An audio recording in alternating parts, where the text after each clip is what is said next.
tem chamado mais do que nunca aí as atenções da população, dos pesquisadores e da sociedade em geral, né?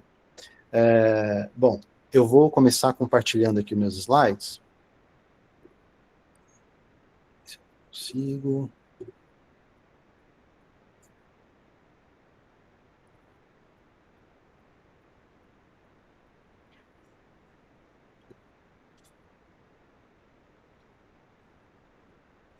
Dá para ver, Danilo? Tá tudo certo? Tá tudo certo, perfeito. Sim? Tá. Bom, gente, então, mais uma vez, obrigado pelo convite. Só para me apresentar um pouco mais, né? Obrigado, Danilo, pela introdução. Meu nome é Luiz Lambert, sou docente aqui da Faculdade de Medicina de Ribeirão, estou lotado no Departamento de Biologia Celular, né? Então, nosso interesse é a interação vírus com a célula, né? E eu faço parte de um grupo multidisciplinar que é do Centro de Pesquisa em Virologia aqui de Ribeirão, né? Bom, então o meu interesse, né, desde a época do doutorado e depois no pós-doc, foi realmente o sistema de secreção celular, tá? E no pós-doutorado, eu comecei a olhar para os vírus, como é que os vírus interagiam com esse sistema de secreção celular, tá? Sobretudo para o HIV. Então, eu estudei aspectos relacionados à interação desse vírus, do HIV, com o sistema de endomembranas da célula, tanto do ponto de vista da montagem do vírus, como de estratégias para evadir o sistema imune, né, inato, da imunidade inata da célula, tá? Bom, e desde que eu comecei o grupo aqui em Ribeirão, há mais ou menos 16 anos atrás, eu tenho tido linhas de pesquisa que abordam a interação de vírus com as células hospedeiras, né? E há alguns anos, aproximadamente 8 anos, eu comecei a me interessar pelos arbovírus, né? Sobretudo pelos arbovírus da família dos buniavírus, né? E o vírus Oropoche talvez seja aí o representante mais importante, né, dessa família de vírus para a nossa realidade aqui do país, sobretudo nos últimos anos, né? Mas já tem vários anos que a gente vem estudando o Oropoche, né, olhando para a interação do vírus com a célula hospedeira. Eu vou falar um pouquinho para vocês, então, do que a gente vem fazendo aí nos últimos tempos, e espero que vocês gostem da apresentação. Vamos lá. Se eu consigo passar aqui. Certo.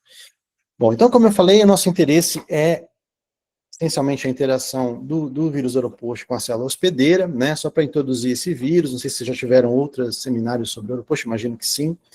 Talvez seja um pouco repetido para alguns, mas vamos lá. Então, o Oropoche, ele faz parte de uma grande família de vírus de RNA de senso negativo, né? Os Periabunevirides, que são vírus que têm vários representantes que causam doenças, né, tanto em humanos como em animais não humanos, sobretudo de interesse econômico, né, e é um vírus que são vírus que estão espalhados por todo o mundo, né, em vários continentes do mundo, e, portanto, são de grande interesse da população por conta dos aspectos tanto veterinários como de saúde humana também. Muitos desses vírus são transmitidos por insetos, né? Então também tem uma relevância na questão das mudanças climáticas, porque esses vetores têm se espalhado e podem se espalhar ainda mais por outras regiões, onde as populações não estão acostumadas ou não estão preparadas, né, imunologicamente falando, para a circulação desses vírus, né? Bom, dentro da família Peribunaviridae, nós temos os ortobuniavírus, né, que é um gênero de vírus com mais de 130 espécies, né, vários arbovírus zoonóticos que causam doenças de diferentes gravidades, né, incluindo o vírus Oropoche. Então, o vírus Oropoche ele foi identificado na década de 60, tá? E desde então ele vem causando surtos, né, sobretudo na região amazônica, nos vários países que compõem, né, a região amazônica do nosso continente, tá? Muito importante no Brasil também, no norte do Brasil. Bom, e ele permaneceu, aparentemente, restrito, né, a circulação desse vírus permaneceu restrita, até onde nós sabemos, a essas localidades, né, da região amazônica. Nos últimos anos, né, especialmente de 2023 para cá, houve a detecção de casos de infecção por oropoxo em outras regiões, né, fora da região amazônica. E a partir do final de 2023, 2024, esse vírus começou a ser detectado, né, infecções locais, em todas as nossas regiões geográficas do país e em outros países, como Cuba, outros países onde não se havia relatos da circulação desse vírus, né? Portanto, houve um grande interesse, né, uma grande preocupação e um grande interesse de organizações como a Organização Mundial de Saúde, das instituições locais de saúde dos países, em compreender esse vírus de uma forma mais profunda. Lembrando que não existe vacina para o Oropox, não existe um antiviral específico para o Oropox, e a preocupação aumentou com casos de óbito, né, que foram relatados relacionados à infecção por Oropox, e também de transmissão de mãe para feto, né, também com alguma relação com deformidades do desenvolvimento fetal, certo? Bom, então o Oropox ganhou uma outra dimensão em termos tanto da sua patogênese, né, que era esses tipos de características não eram conhecidas, como também da incidência, né?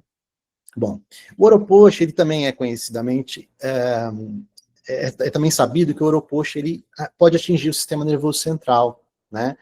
E como o caso aqui de uma tomografia cerebral, né, de um paciente infectado com Oropox, né, e que apresentou um edema cortical, como vocês podem ver aqui, e também foi detectado vírus no líquor, né. Então, é um vírus que, tanto em modelo animal como em infecção humana, ele pode atingir o sistema nervoso central, causando meningite, meningocefalite asséptica, né. Bom, então, acho que é uma boa introdução aí para que vocês estejam convencidos de como é importante a gente estudar o vírus Oropox, especialmente no nosso país, porque é um vírus que nos afeta diretamente, né? E nem diagnóstico, um diagnóstico rápido a gente tem hoje para o Oropox, pelo menos disponível para todos. Bom, em termos de estrutura, né, os peribuniavírus, eles são vírus que têm o seu genoma composto por 3 segmentos, né, de RNA de polaridade negativa, ou seja, para produção de proteínas virais, esse RNA precisa ser transcrito, né, para RNA senso positivo, para depois ser traduzido pela célula. E, portanto, o vírus carrega uma RNA polimerase, dependente de RNA, que faz esse trabalho depois que o vírus infecta a célula. Esses 3 segmentos, então, eles vão codificar um total de 6 proteínas, tá? O segmento L, que é o segmento maior, chamado de large, né, é um segmento que vai codificar a RNA polimerase dependente de RNA. O segmento M é o segmento médio, né, que codifica as glicoproteínas virais, que vão compor o envelope do vírus, né, esse é um vírus envelopado, e também a proteína NSM, que é uma proteína não estrutural. E, por fim, o terceiro segmento, o segmento S, que é o small, de pequeno segmento, que codifica a proteína N, né, do nucleocapsídeo, e também uma proteína não estrutural, a NSS, que diversos trabalhos têm mostrado para outros, né, peribuniavírus, para Oropox a gente sabe pouco, ter ações de evasão do sistema imune. Bom, como é que é o ciclo replicativo do Oropox, né?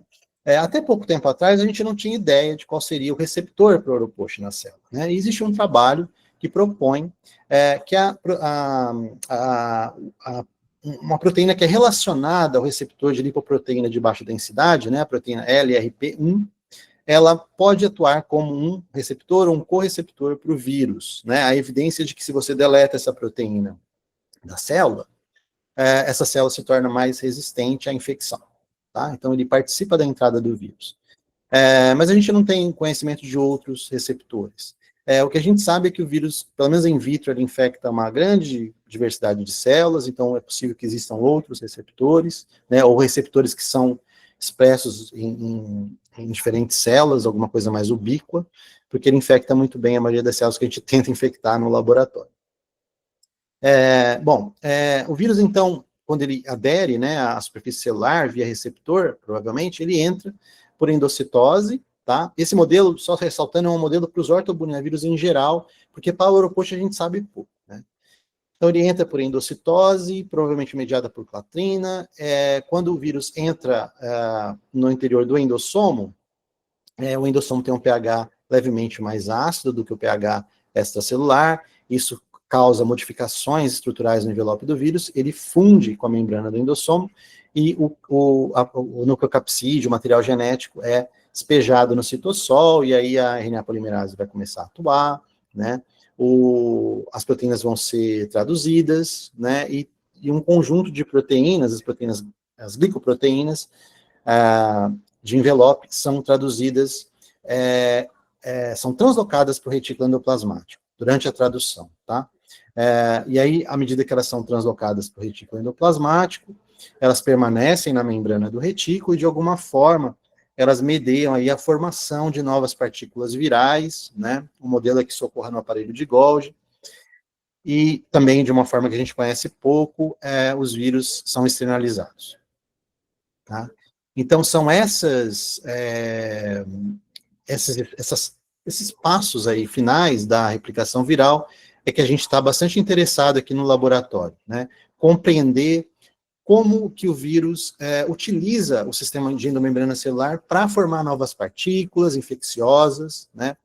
Como que ele escapa do sistema imune, porque ao fazer isso, ele vai ter que modificar as membranas intracelulares, e isso produz geralmente respostas, né, do sistema imune, mas ele de alguma forma consegue escapar dessas respostas celulares e se replicar muito eficientemente.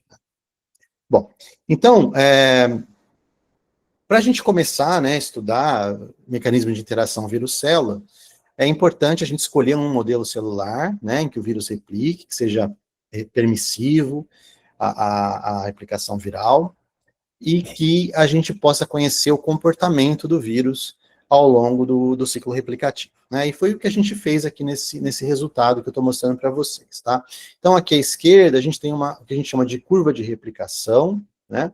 A gente mostra ao longo do tempo a produção de partículas infecciosas, a gente usa aqui células HeLa, tá? E a gente vê aqui que com 24 horas de infecção, essa produção viral atinge um platô, né? Ou seja, um ciclo replicativo deve durar mais ou menos 24 horas, tá? Desde o momento da entrada até o momento da saída do vírus, tá? Por volta de 12 a 18 horas, a gente começa a ter partícula fora da célula, tá? Que pode começar uma nova infecção. Bom, quando a gente complementa isso com um estudo para detectar as proteínas intracelulares virais, né, essas proteínas estão sendo produzidas em que momento depois da infecção, né? Então, esse aqui é um experimento de Western blot, né, aí à direita, que a gente vê extratos das células que produziram os vírus mostrados aqui à esquerda, né? Então, com 1 hora a gente não detecta ainda a proteína viral, né, e vai começar a detectar a glicoproteína viral por volta das 12 horas após a infecção. Então, é quando a produção de proteínas virais fica detectável, tá? Pelo nosso ensaio. E as proteínas do nucleocapsídeo, que tendem a ser mais abundantes, né, intracelularmente, elas são detectadas um pouco antes, aqui com nossos reagentes. Bom, então isso bate um pouco ali com o gráfico mostrado de PFU, né? Aqui essa linha vermelha, ela é uma detecção da mortalidade celular, tá? Vamos dizer assim, quer dizer, até ali 24 horas, né, de infecção, a gente não tem uma perda de viabilidade celular significativa, tá? Então, tudo isso é para a gente decidir, se a gente está querendo estudar a montagem e a saída do vírus, qual é o momento que a gente deve olhar para a célula, tá? Com certeza, é depois aqui das 12 horas, né, e antes das 24 horas. É o momento ideal onde a maioria das células estão aí já produzindo vírus infeccioso e esses vírus estão saindo da célula. Bom, aqui embaixo é um experimento que a gente olha para as células infectadas, né, e marca as proteínas virais.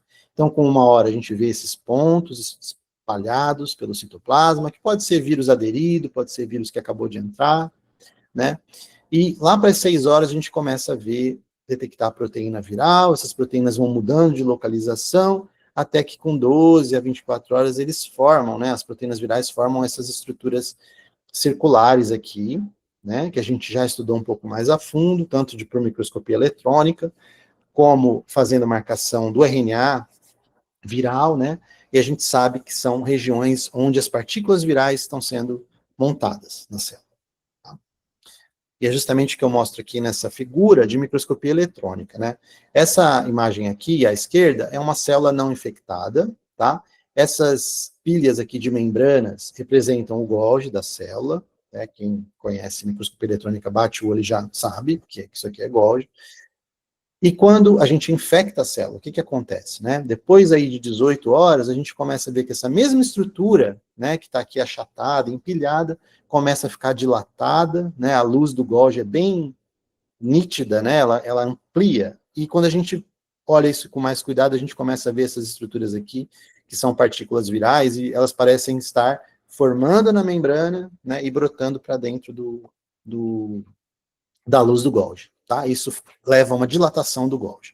Com o passar do tempo, o Golgi ele fragmenta na célula e você começa a ver bolsas, né, na célula cheia de partículas virais. E a gente acredita que essas vesículas, né, essas estruturas cheias de vírus, vão fusionar com a membrana plasmática e despejar os vírus para fora da célula.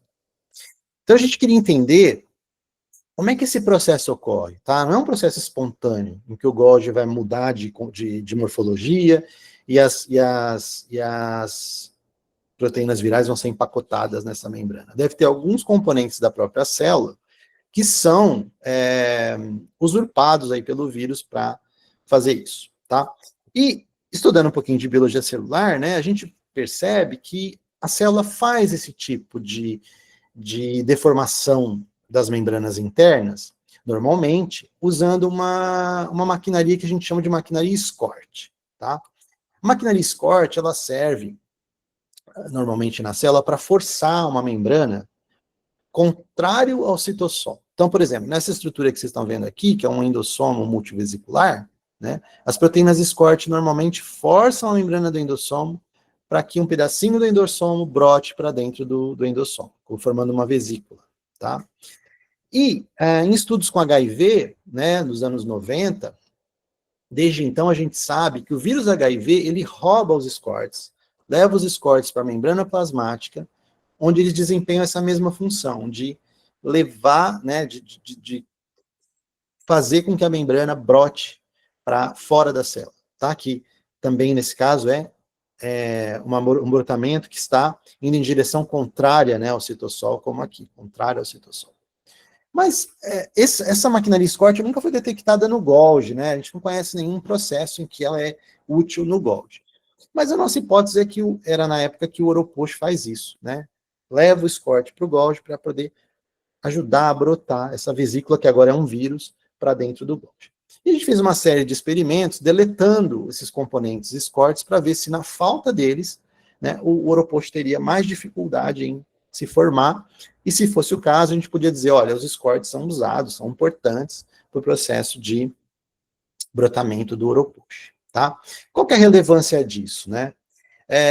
Como essas proteínas, elas estão envolvidas em vários vírus, para a montagem de vários vírus, como, por exemplo, o HIV, elas têm sido propostas como um alvo, né, terapêutico, para um antiviral, por exemplo, tá? O grande problema é que elas também são importantes para a própria célula, então teria que ser alguma coisa que prevenisse que elas fossem usadas por esses vírus, mas que elas continuassem funcionando na célula, tá? Existe alguns compostos candidatos a fazer isso, mas que ainda não estão sendo usados ou não estão sendo testados de forma clínica, tá? Mas, enfim, a gente quis, então, entender um pouco da biologia celular do Oroposh. E como a gente deleta da célula elementos como o TSG101 e ALIX, que são componentes dos Escorts, a gente vê que uma diminuição na produção viral, tá?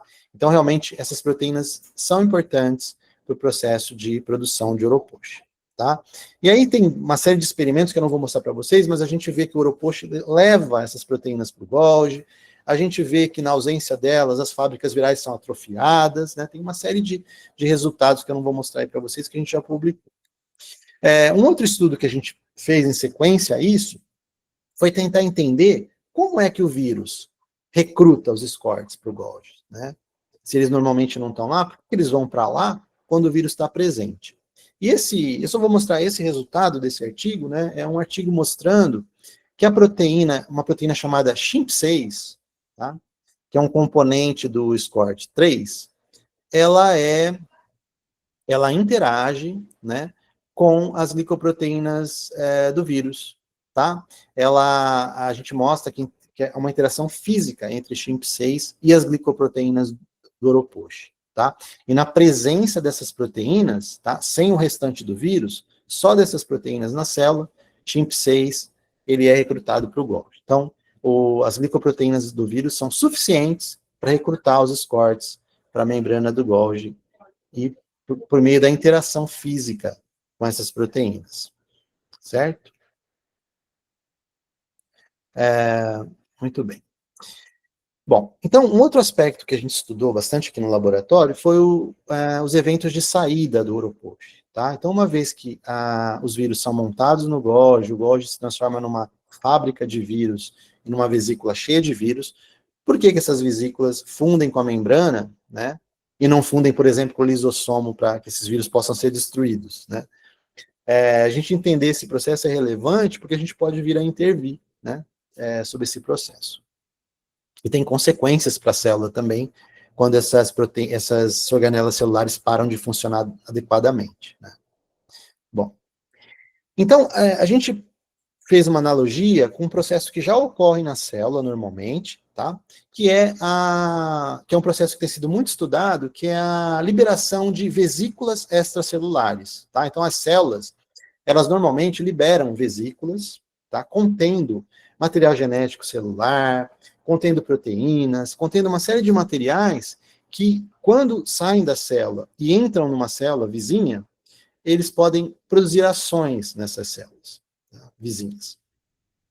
E o que a gente estava observando pelo Oropoche, né, esse brotamento no Golgi, essa formação de vesículas cheias de vírus, né, e a saída, né, dessas vesículas aí, que eu estou chamando de vesículas, né, são vírus, é muito parecido morfologicamente com a saída de exossomos, de vesículas extracelulares.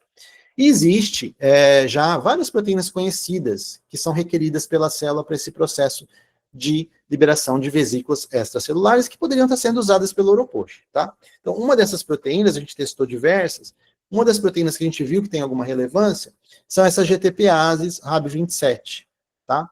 Que são GTPases normalmente envolvidas com a liberação de vesículas extracelulares de forma fisiológica.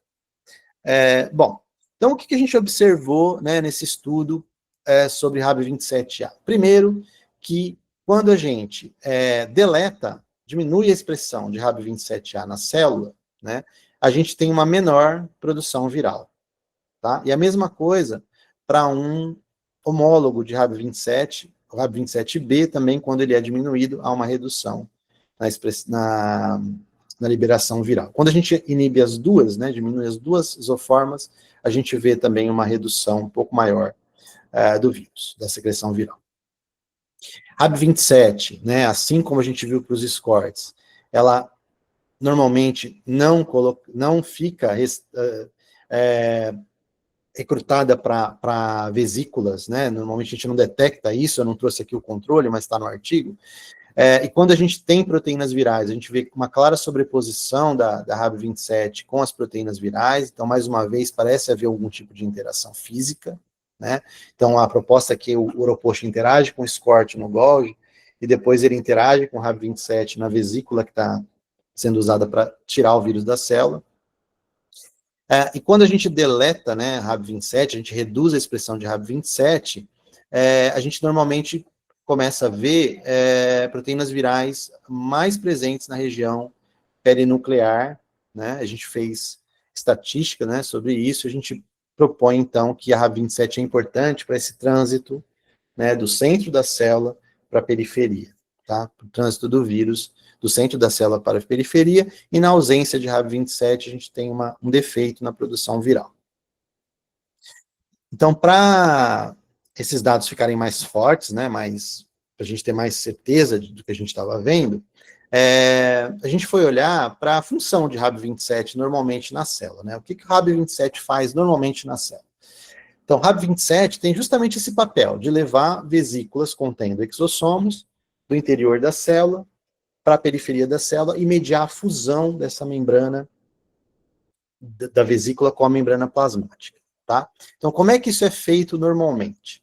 Então, o Rab27, normalmente, ele ancora na organela que vai ser transportada, tá? E ancora no citoesqueleto de actina, para poder justamente produzir esse trânsito.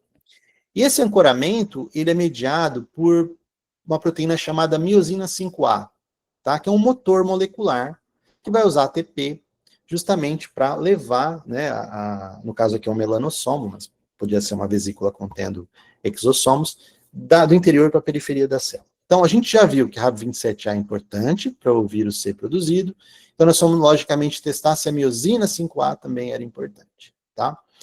De novo, quando a gente marca a miosina 5A, a gente vê uma sobreposição clara aqui com as proteínas virais, né?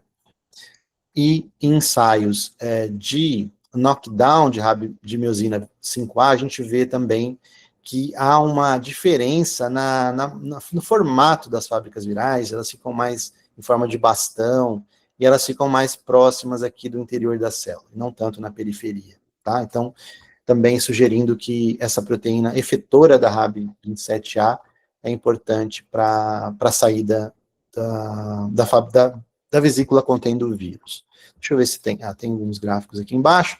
Então, a gente, de novo, você percebe que a gente sempre está olhando para a localização das proteínas, né? O impacto da falta dessas proteínas na localização do vírus da célula, mas também na ausência dessas proteínas, como elas impactam na produção viral. E, de novo, né, para a miosina 5A, quando a gente diminui a expressão de miosina 5A na célula, a gente vê uma queda na produção viral, tá?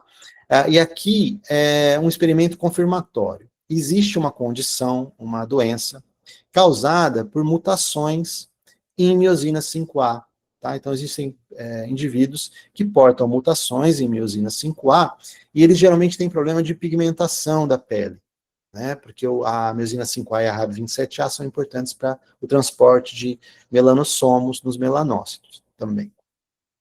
Bom, então a gente tem fibroblastos humanos, né, desses pacientes, que naturalmente não têm miosina 5A funcional. Quando a gente infecta esses fibroblastos, né, o fibroblasto controle e um fibroblasto que não expressa miosina 5A, a gente vê um aparente acúmulo das proteínas virais no interior da célula e uma redução também na produção viral, por esses fibroblastos defectivos em miosina 5A.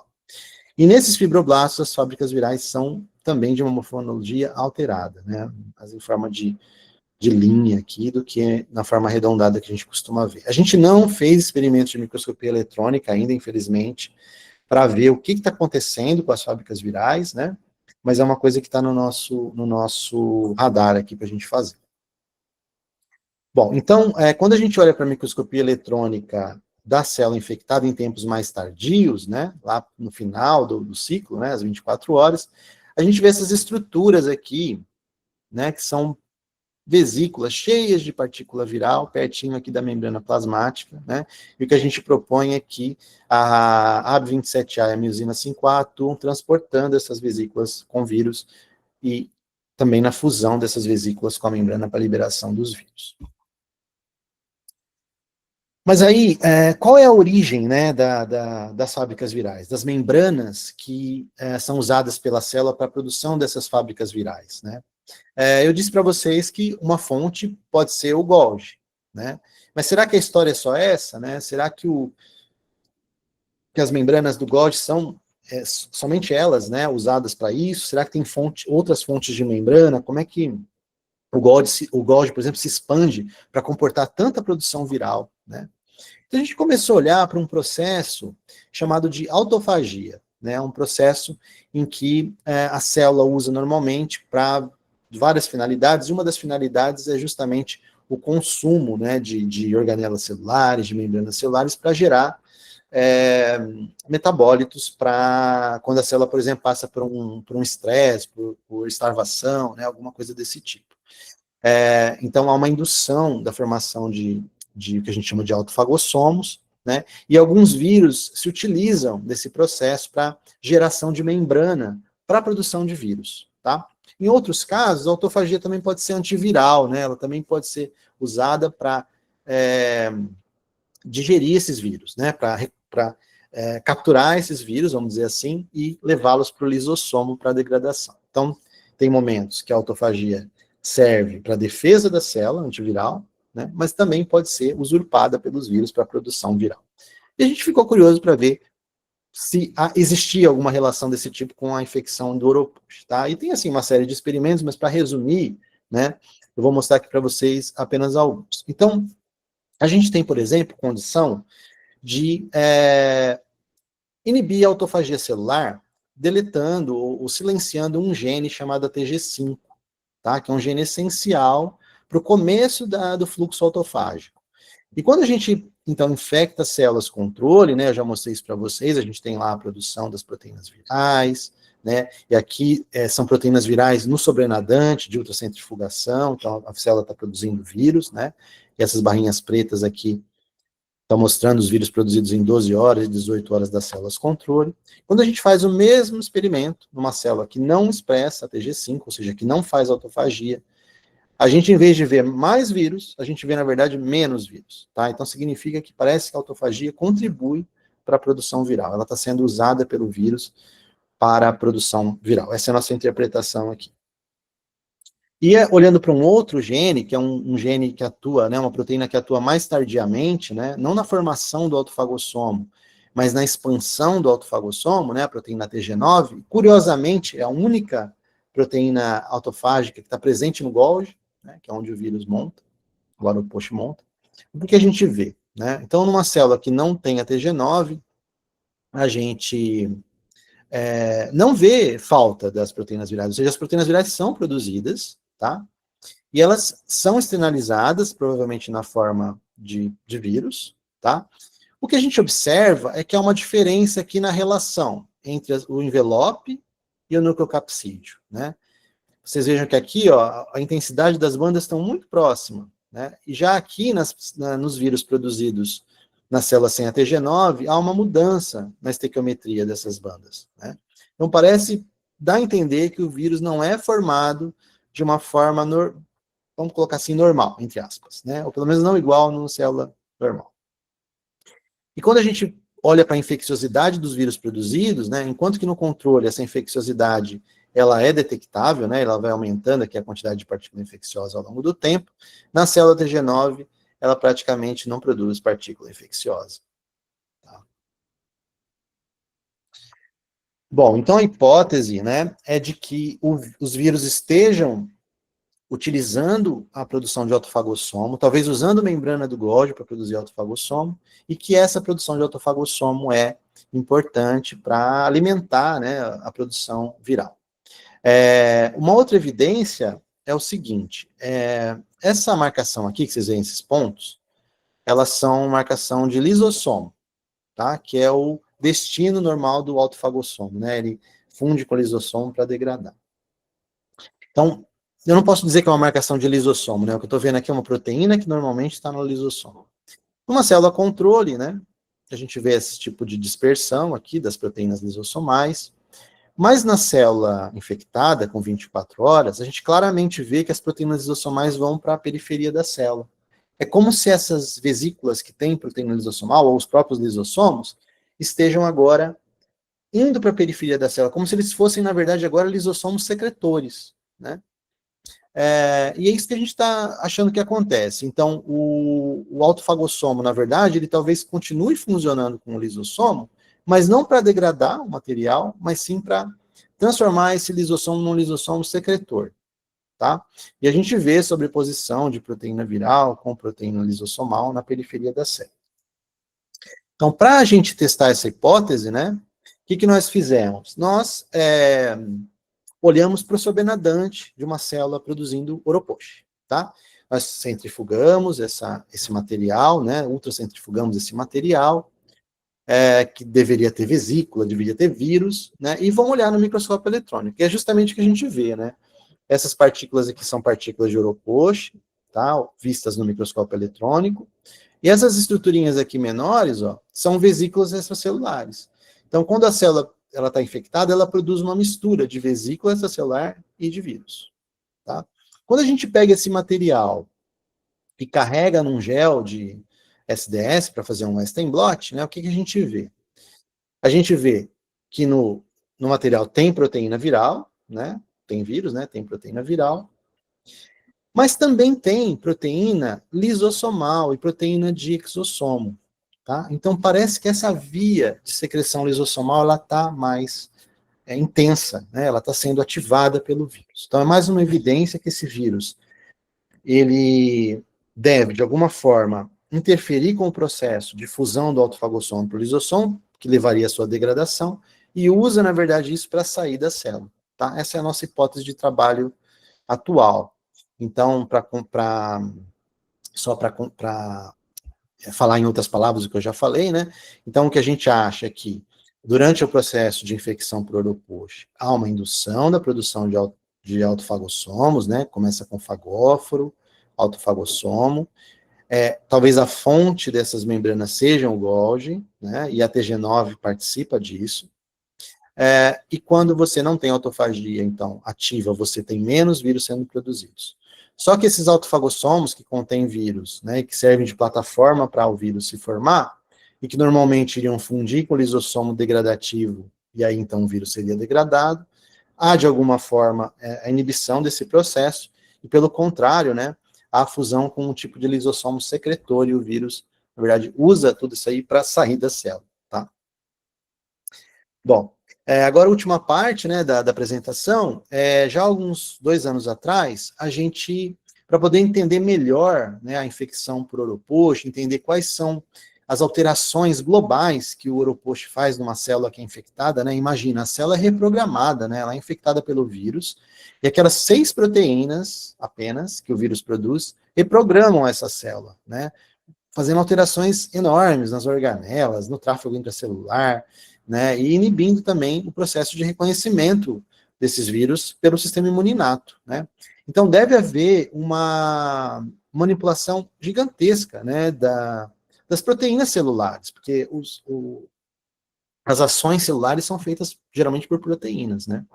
Então, para a gente poder identificar quais proteínas celulares estavam mudando, aumentando, diminuindo de forma global, nós colaboramos com um grupo da Universidade de Cambridge, né, o professor Michael Weeks e o professor Colin Crump, né, inclusive o Colin Crump esteve aqui no meu laboratório e a gente produziu esse material para fazer proteoma, tá, um proteoma da célula. Então, o que nós fizemos? Nós infectamos as células, no caso foram fibroblastos, com Oropouche, e paramos a infecção em vários tempos, tá? Então, pegamos célula sem infectar, célula infectada por apenas 3 horas, 6 horas, 9 horas, 12 horas, 24 horas, 48 horas, e fizemos um proteoma de cada uma dessas populações de célula, tá? E também fizemos a mesma coisa com células que passaram pelo mesmo processo de incubação, mas sem o vírus, tá? Bom, esse material foi digerido, foi preparado para o proteoma e foi feito um proteoma global das células nos diferentes tempos pós-infecção, tá?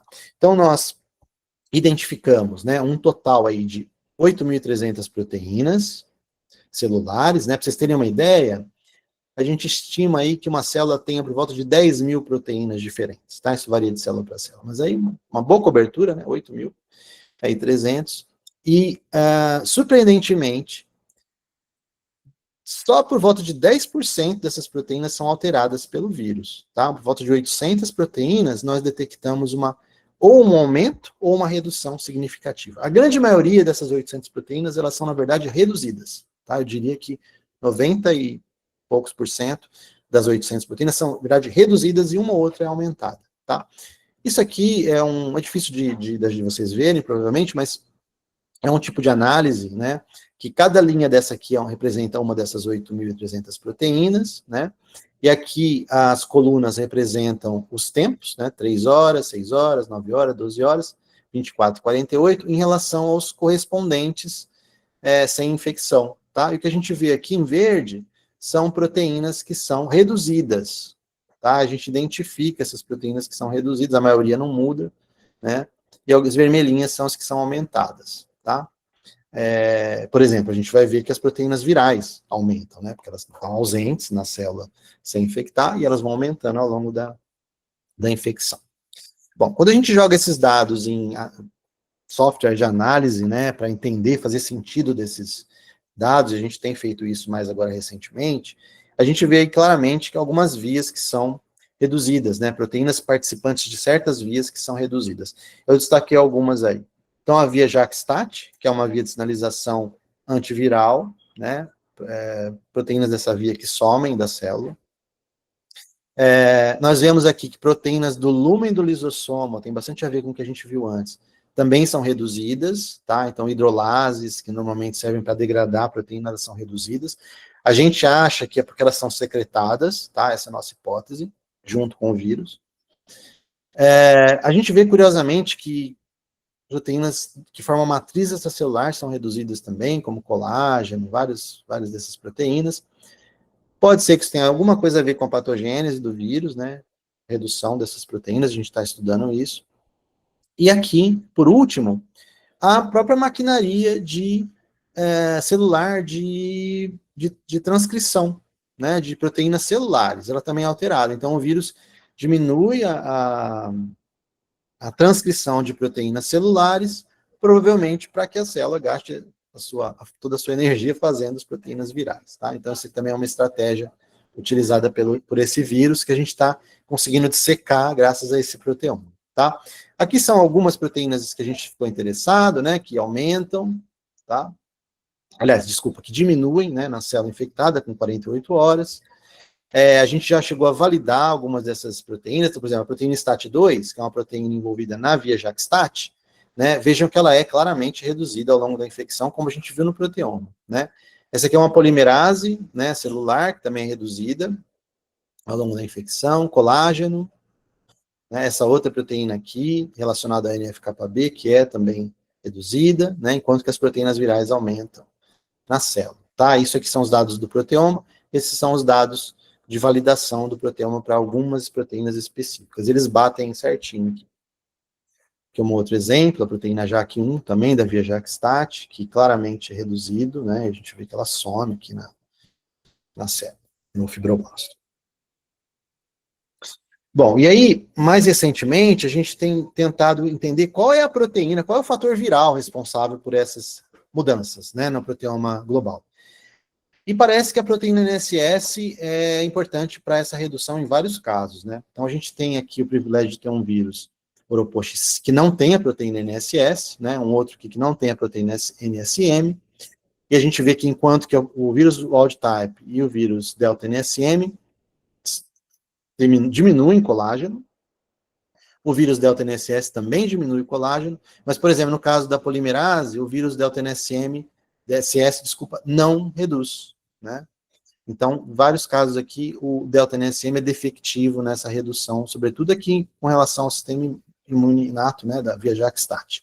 Então, isso são coisas que nós estamos estudando no laboratório, e tem vários outros alvos, né, esse proteoma revelou uma série de proteínas aí que a gente não imaginava que eram alteradas pelo vírus, e vai ser importante para vários projetos do laboratório. Bom, um outro estudo que nós estamos conduzindo, que eu não vou ter tempo de mostrar, é tentar entender a infecção dos neurônios, né? O Oropox, ele infecta o sistema nervoso central, ele infecta neurônio, e a gente está, então, estudando agora a cultura primária de neurônio, de camundongo, para tentar entender a replicação do vírus no neurônio, e quais são as consequências para a célula, para o neurônio, né? As consequências bioquímicas para a célula, quando ela está infectada pelo vírus.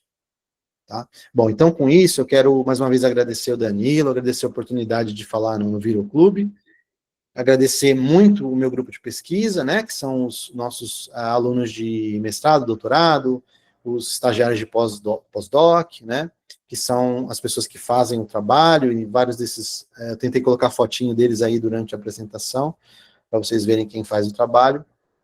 Quero agradecer bastante o meu grupo. E também os colaboradores, né, eu destaquei alguns aí, o professor Eurico Arruda, o professor Tadeu, que os dois têm sido, assim, fundamentais para a gente fazer esse trabalho com o Oropost, né, tanto pelo know-how como pelos reagentes que eles possuem. A professora Enilza, que é especialista em miosina 5, a gente teve a sorte de ter ela aqui no departamento. O professor Zé Luiz Pulença Modena, da Unicamp, que também é um colaborador muito valioso, e esses colaboradores que eu já citei, né, da Universidade de Cambridge também, tá? E também as agências de fomento. Bom, obrigado, pessoal. A gente tem disponibilidade aí de vagas, né, para pessoas, alunos que têm interesse de fazer pós-graduação, pós-doc, tá? Podem me contactar. E é isso. Obrigado, ficou disponível aí para alguma pergunta. Muito obrigado, professor Lamberti. Foi muito boa a palestra sua. A gente tem uma pergunta do Gabriel, está no chat. Ele falou que, sim, em relação aos seus resultados, todos foram feitos com o vírus protótipo, o BEAN 19991. Vocês têm planos de testar isolados contemporâneos que possivelmente apresenta maior capacidade replicativa em relação ao protótipo? Gabriel, obrigado pela pergunta, excelente.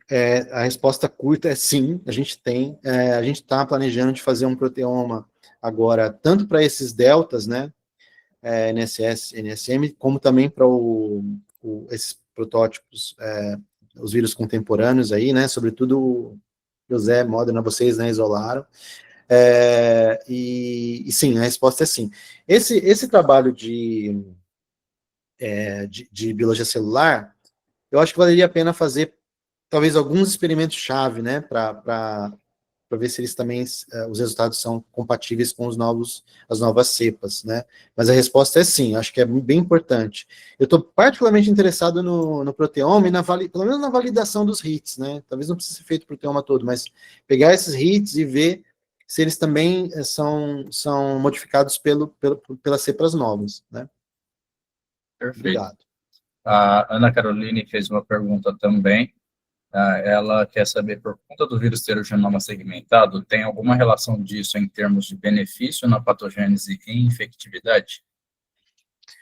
Olha, esses vírus, os boniavírus, eles têm uma característica muito legal, né, muito, muito bacana para quem gosta de vírus, de virologia, que é justamente isso. O fato deles terem o genoma segmentado possibilita a eles fazer o que a gente chama de rearranjo, né? Então, vamos supor que uma célula seja infectada por 2 vírus da mesma serogrupo, por exemplo, ou de diferentes serogrupos, ou compatíveis, né? Eu não sei se vai dar certo com todos, mas vírus que possam rearranjar. Então, você pode ter, isso já aconteceu para o Oropost, né? Você ter o segmento M de um vírus, o segmento S e L de outro vírus, e você vai ter um terceiro vírus, né, que talvez tenha características de fitness, de patogênese diferentes dos 2 outros vírus. Isso já aconteceu para o Oropost, pelo menos 2 vezes, e deve acontecer muito isso na natureza, né, então não sei se foi isso que você perguntou, mas você falou e veio isso na minha cabeça, que acho que é o que me interessa, sim, bastante. A Natasha também tem uma pergunta, professor. Ela quer saber como... Desculpa. Você veja só, um vírus que o segmento M é o segmento que codifica o envelope, né? Então, imagina só, se você troca o segmento M, você pode trocar o hospedeiro, né? Um vírus, por exemplo, que não infecta o humano, vamos supor, mas aí ele adquire o segmento M do Oropost, ele pode vir a infectar, passar a infectar o humano, né? Então, é muito interessante essa questão aí. Desculpa, Danilo, pode falar. Não, sem problema. A Natasha perguntou, ela quer saber como que vocês chegaram aos genes do RAB27, por exemplo. É realizado um screening? Olha, foi mesmo por analogia com o sistema de secreção de exossomo, tá? A gente sabe aí que tem algumas RABs que são envolvidas, né? Por exemplo, RAB11, RAB35, RAB27, RAB3, e a gente testou algumas, não todas, né? E a gente viu os resultados mais fortes para RAB27A, tá? Mas foi não diria um screening, mas foi por teste de alguns candidatos específicos, de RABs específicas. Perfeito. Pessoal, alguma pergunta a mais? Eu tenho algumas anotadas aqui, eu até queria complementar como o Gabriel fez, falando das novas cepas que a gente tem circulante. Você mostrou no final da sua apresentação, era mais ou menos a minha pergunta, se você encontrou alguma proteína específica do vírus que pode modular, na verdade, essa saída dele com um autofagossomo e junto com essas partículas lisossomais. Por que eu achei interessante até você citar a NSS, porque, teoricamente, a NSS ela é diferente nas partículas, nessas cepas novas, né? Porque o segmento ele foi trocado. Você acredita que poderia ter alguma influência nesse processo de saída da célula por ter uma NSS que veio de um rearranjo um pouco diferente? Então, Danilo, eu penso que pode ser, tá? Eu não tenho, vai ser difícil testar isso, porque a INSS ela é multifuncional. Eu acho que o principal processo, né, que a INSS, inclusive foi publicado algumas semanas atrás, que a INSS é a proteína responsável pela, como a gente mostrou aqui também, pela redução da polimerase, né? Então ela deve ter um papel importante na própria replicação ali viral, né? Na competição que a maquinaria viral de replicação tem com a da célula. Então, quando você deletar a INSS, onde eu estou querendo chegar? Para você testar isso e tentar deletar a INSS, você vai ter tantos outros efeitos que vai ser difícil atribuir isso à saída do vírus, né? Mas o que a gente tem feito é tentar expressar a NSS sozinha, né? Para ver se ela influencia na autofagia, tá? Eu não tenho uma resposta ainda. O que a gente vê é que o Delta NSS ele tem fábricas virais menores, ele não é tão assim, a marcação é bem diferente na célula. Então, eu imagino que possa ter sim alguma relação com a autofagia, tá? E já tem um outro estudo mostrando, acho que para flebovírus, uma NSS de um flebovírus que interage com proteínas de autofagossomo, e que são responsáveis por induzir autofagia na célula, né? Então, a gente tá testando isso sim. É difícil por conta dessa multifuncionalidade da NSS, mas a gente está tentando testar. Uma outra pergunta que eu tenho, pessoal, se alguém quiser fazer uma pergunta, pode levantar a mão, tá? Você mostrou, na verdade, que o vírus utiliza esse complexo com lisossomo para saída também, mas o que a gente espera, na verdade, é que no lisossomo vai destruir o que está ali dentro do autofagossomo, né? Você mostrou hidrolases que são moduladas negativamente, talvez até para algumas proteínas virais, mas tem alguma forma de medir se o pH está diminuindo, se está acidificando esse complexo final para a saída, se o vírus interfere com acidificação, além das hidrolases que você comentou? Então, a gente já olhou com alguns marcadores de acidificação, mas não foram marcadores muito precisos, tá? Mas fazendo experimentos mais simples por exemplo, Lisotracker, né, que é um marcador que floresce no pH ácido, a gente não vê diferença, tá? Parece que a acidificação não está mudando. O que a gente vê é a posição do lisossomo, o tamanho, né? Então, nem sei se dá para falar que é lisossomo, porque o que a gente está vendo é uma proteína do lisossomo, que é a LAMP1. Mas pode ser que ela não esteja no lisossomo, né? Quando a célula está infectada. Então, parece que tem um modelinho aqui, que eu vou tentar mostrar para vocês, né, curiosamente, tem um artigo recente mostrando essa secreção não convencional, que é chamada, né, que é o seguinte: quando o autofagossomo ele funde não com o lisossomo, né, mas quando ele funde com o endossomo tardio, tá, que ainda não é uma organela digestiva, né, que tenha muita hidrolase, ou ela é mais ácida, mas não tão ácida. Quando há essa fusão e forma essa organela chamada de anfissomo, tá? O anfissomo ele é secretor, tá? Então, o que pode estar acontecendo é isso, é que no caso e o coronavírus faz um pouco isso, né? Ele previne a fusão, porque também tem artigos mostrando que o coronavírus usa os autofagossomos para sair da célula, de uma forma secretora, né? Então, no caso do corona, ele tem uma proteína do vírus que que digere, uma SNER viral aqui, uma SNER celular, e previne a fusão do autofagossomo com o lisossomo. Ele passa a fundir, na verdade, com o endossomo, tá? O autofagossomo. E aí ele secreta, tá? E esse processo, né, curiosamente, ele foi mostrado que depende de RAB27, normalmente, tá? Que a gente vê para o vírus também. Então a gente está bem animado de que o que está acontecendo é isso, que o LAMP1, na verdade, que a gente vê, não é aquele LAMP1 do lisossomo clássico, mas o LAMP1 que está em leite endossomo, né? E que, ao fundir aqui com o autofagossomo, ele se torna secretor, né? Esse autofagossomo. Por isso que a gente vê LAMP1 na membrana e tal. Agora, o lisossomo, ele é uma organela que serve para reparo de membrana, tá? Ele também pode ser secretório. Então, o lisossomo tem várias funções, além daquela função clássica de digestão, né, que a gente está acostumado, tá? É complexo, não tem uma resposta simples aí. Nós estamos testando a atividade lisossomal, com certeza, que foi uma outra pergunta que você fez, né? Então, existem formas da gente medir a atividade das hidrolases no lisossomos, a gente está fazendo isso justamente agora. A Cristel está fazendo isso. Perfeito. Pessoal, alguma pergunta mais para o professor Lamberti? Se não, professor, eu quero agradecer muito a sua palestra, tá? Pessoal, segura aí que a gente vai fazer o sorteio, tá? Então, agradecer muito a sua palestra, professor, e falar que as portas do Viroclube estão sempre abertas. Quando quiser mostrar algum outro resultado, ou conversar com a gente sobre algum outro assunto, as portas estão abertas.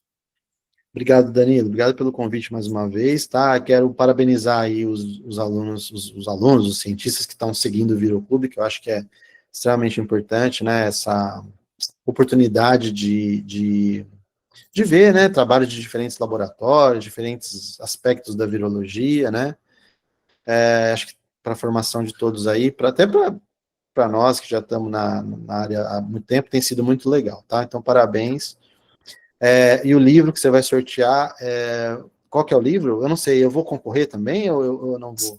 Não, Aí, tô brincando. aí os alunos me matam, né? Não, tô brincando. Ele chama Gripe, a história da pandemia de 1918. Ah, que bacana, legal. Então, boa sorte aí para quem ganhar o livro. Um abraço, obrigado, viu? Até mais, professor, obrigado. Até mais. Pessoal, então eu vou compartilhar aqui a minha tela. Tá?